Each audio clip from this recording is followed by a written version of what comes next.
And welcome to our third session of HR Grapevine Talent Acquisition Virtual 2025 as we sit down for a fireside chat with Charles Hipps, CEO at Oleeo. Charles founded Oleeo in 1995, launching the world's first e-recruitment solution. An innovator by nature, Charles has never stopped looking for new ways to improve the efficiency and effectiveness of talent acquisition, and having been at the forefront of utilizing AI and automation to aid recruitment teams, Charles and his team went on to develop the first diversity benchmarking tools for recruiters. Always one step ahead in the world of TA technology, Charles' passions show no signs of slowing down. Feel free to connect with him throughout or after this session by scanning the QR code on screen now. And over the next 15 minutes, we're going to be looking at how the roles of recruiters is being redefined for a new era of hiring, from administrative execution to strategic human connection. We'll cover some of the challenges currently facing recruiters and dealing with a huge influx in applicant volume. Certainly having attended Oleo's own talent acquisition summit earlier in the year, the main challenge that I heard from everyone I spoke to across the TA space was just dealing with that influx in applicant volume, the impossibility that brings in terms of manual screening, being able to design candidate experiences that humanize the process at scale, and how individuals in the profession can work alongside technology with AI to reclaim strategic value. So plenty for us to get through in the next 15 minutes, but first and foremost, a very warm welcome, Charles. Thank you for joining us. Oh, Ben, thank you ever so much. What an introduction. It's fantastic to be here today. I'm super excited to be talking about how we can help you protect your careers and develop your teams. Fantastic. Well, let's dive into it. That issue I set out in the introduction, the unsustainable volume of applications that recruitment teams, TA teams are faced with at the minute. In light of that pressure, what are some of the most fundamental changes that every recruiter's jobs are going through right now? And why is evolution just no longer optional profession? This is something that's mandatory for all recruitment teams. Their jobs are shifting. Cool. Ben, I mean, it's a fantastic question. And in some ways, it's, completely different, but in some ways, it's more of the same, I would say. I was talking to a head of TA last week, and he was saying, not in this context, that, he really get his team out of the transactional into sort of more advisory, more strategic, more tactical roles. And I think, the volume of applications, we've seen a 42% increase in applications in the last 12 months across our client base. And the thing that, versus probably like 5% increase typically annually.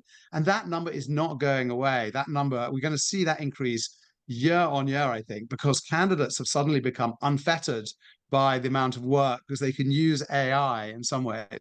And so I think it's absolutely essential that we think fast and hard about how we get our teams out of the transactional, because otherwise they're just literally going to drown in the transactional day-to-day, whether that be processing applications or all the other tasks that they have to do. And I think it's not just the candidates that are going to push us to do it, but actually it's other employers, because as other employers adopt the tools to support them dealing with these transactional volumes, it puts even more pressure on the teams that aren't. So I think the key things is employers are being forced really to adopt AI themselves in order to become partners with the AI. And I think I personally think it's a really positive thing for the recruiters. Because it's not about replacing them. Their jobs are not going to be replaced by AI, but their jobs will potentially be replaced by recruiters who know how to use AI. So it's our job to support recruiters in doing that. And what does that mean? For me, it's about the recruiters need to sort of step back a little bit, become more sort of designers and governors. So, for example, if we were talking about problem of selection, they need to be instructing the AI in how to support them on the screening task, but we need the human in the loop. So I'm not suggesting that we're ever going to replace the human there. I think that we need the AI to look at the big volume, to make sensible recommendations, to support that with evidence in order for a human to make the final decision. So human in the loop or human-centric AI. Absolutely. And I think that these are all shifts and changes that probably every recruitment team is beginning to feel out there and see change in their sort of roles. And I think one of the areas that I'm always really interested in is this concept of recruiters now hopefully being able to have some of their time freed up to reinvest back into this slightly what we call more strategic work. But obviously the art of managing that and harnessing that time is always going to be very difficult. So if we are saying that AI handles some of these repetitive tasks, the sourcing, the sifting, scheduling, recruiters recruiters are looking to reclaim some of their time, where do you think they should be investing this time to offer the most strategic value? And how do we ensure that that human element doesn't get lost in all of the automation and technology innovation that we're seeing at the minute? Oh, I mean, there are quite a long list of things that they need to be putting their time in.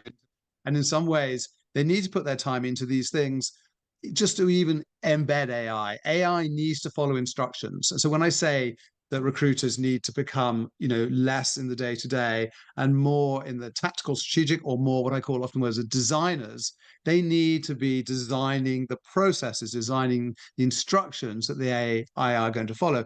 Let me sort of bring that to life, in just one very simple example. If we're going to have a chatbot answering candidate queries, then we need to tell the chatbot, how to answer those queries and give them the content to draw from about your EVP, your FAQs, et cetera, et cetera. So those simple things need to be drawn up. I think one of the best places, and I'll stop, but I want to say one of the best places to think about actually investing your time in this sort of design process is designing human processes at scale. And what do I mean by that? If candidates are using AI and recruiters are increasing AI, we face a real danger of AI just talking to AI. So we need to figure out a really sort of engaging and human candidate process. And I call that, I don't think that means that recruiters are going to become candidate concierge, as in they're going to be in the front line with the candidates all the time. I think it's about designing scale processes that allow us to humanize. So what do I mean that? It's about things like running webinars. It's about having videos and profiles of your people so people can read them. And it's even about allowing your business to become ambassadors so they can talk to candidates. But let's figure out how we get them to talk to candidates who are your target candidates, who are far down the process, not so that they're sort of in the front line suddenly dealing with lots of queries from candidates. But we need to find a way to do that. Absolutely. And one of the big challenges, again, as we sort of work through this kind of work, and perhaps one of the big areas of concern for recruitment talent acquisition professionals teams at the minute, is this concept of governance and risk challenge, and really making sure that we're taking advantage of this technology, but doing it in the right way, doing it in a way that protects, obviously, the risk for the organization. Lots of new governance demands coming in. So what are some of the new key policy, fairness, and risk challenges that you're seeing emerging for recruitment leaders that they have to start codifying in their processes for AI agents to follow? Sure, sure. I mean, that's a very big question in so many ways. But I think, look, the reality is, step one, as I said, you need to sort of write down your policies and processes because the AI needs to know what policies and processes it needs to follow. So suddenly you're writing things down that perhaps weren't written down before. Historically, we've had, hiring managers making decisions. If you had to write down what was in every hiring manager's head when they were making a recruitment decision, you might be in trouble. So we need to make sure what we write down is, only because unconscious bias can creep into the process and all kinds of, things that you don't want there. We need to make sure that whatever process and guidance we write down is really valid. So, for example, if we're talking about, the perhaps the most difficult area, not answering candidates' questions or scheduling interviews, but we're talking about actually selection, we need to make sure that our selection processes are, 100% valid. And to do that, we probably need to have a bit more kind of I don't know, diligence and detail on what does the job actually require, what does great performance in the job look like, and we need to be able to show that the criteria we've written down actually do drive great performance in job. So, we are sort of getting into, I think, obviously it may sound a bit scary, but actually I think it's a really positive place to be going because I think recruitment is going to be so much fairer for both, the candidates and I think, people get up in the right jobs as well. So I think it's super exciting. The other sort of topic, just to perhaps touch on that in terms of, that sort of really in some ways covers the sort of ethics of AI. So, are we making sure that the instructions that are being followed are ethical?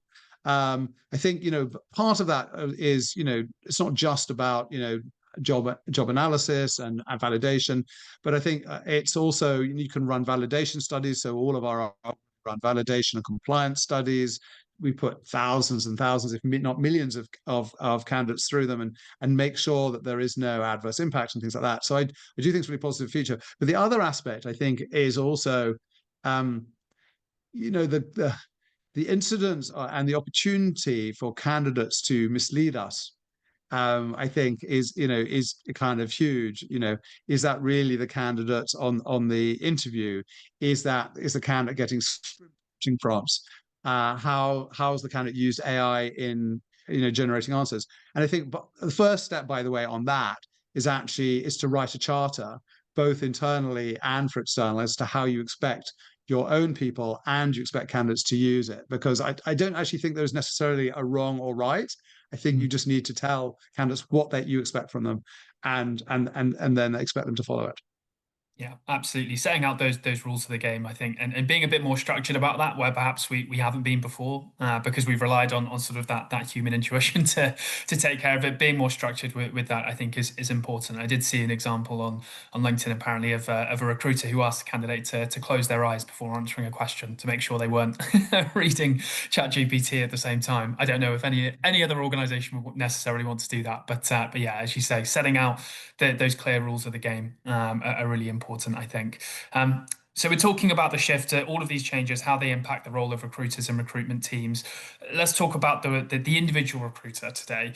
What is the most critical skill or mindset shift that they need to adopt immediately to successfully partner with AI and future-proof their career?